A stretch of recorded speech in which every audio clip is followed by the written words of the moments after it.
Hello, Internet. This week I'm talking about Black Panther, of course. What kind of blurred would I be if I didn't? Ryan Coogler has brought Afrofuturism to the mainstream. Black Panther is more than a story about the first black Marvel superhero. It's a story about the complicated relationship between members of the African diaspora. The relationship between Killmonger, played by Michael B. Jordan, and T'Challa, played by Chadwick Boseman, is rife with tension, and rightly so. On one hand, you have a new monarch of an isolationist African kingdom who has grown up with strong cultural ties, history, and tradition. On the other, you have an African American man who grew up without a father, with a history of violence and exploitation and turmoil, and the constant struggle to go through life in a country where your identity is attacked every day. This is the perfect setup for nuanced conflict, something that Marvel has not done until Black Panther. Killmonger is the best Marvel villain. Hell, maybe the best villain, period. Why?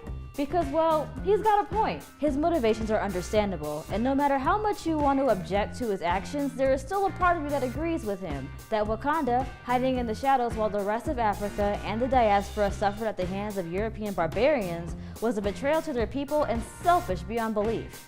But also, can you really blame Wakanda? Another amazing thing about this film is the women.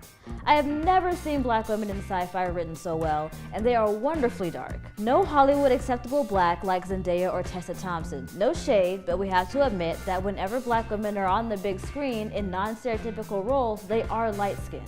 Nakia, Shuri, and Okoye, played by Lupita Nyong'o, Letitia Wright, and Denai Guerrera, who also plays Badass Michonne on The Walking Dead, are complex, strong women that any girl will look up to or fall in love with.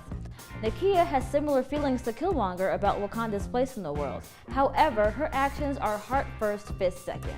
She is smart and cunning, and I think she would make an excellent Slytherin. Not to mention, she's a dark-skinned woman who is the main love interest in the story. And if you don't think this fact is something new and something to be celebrated, do a quick search on the portrayal of dark-skinned black women in American media, and you will understand how wonderful it is to see a dark-skinned woman being treated like a princess. Shuri is a super smart teenage girl heading the technological advancement of a whole country, all the while being absolute meme trash. What is not to love? Shuri is a scene stealer in the best way. She has some of the best lines in the film, am I right, colonizers? And I have got to know where she gets her clothes because the girl could work.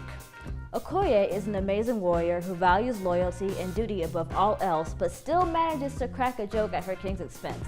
Black Panther continues to break box office records and shatter expectations. Hopefully this will blaze a trail for more genre films with black leads to grace our movie screens and give us the representation we deserve. There is so much more I could talk about, but I only have so much time. Do yourself a favor and check out the soundtrack. I'll be back next week to give my final thoughts on Altered Carbon, but after seeing Black Panther twice, I don't know. Altered Carbon is looking a little rough. See ya.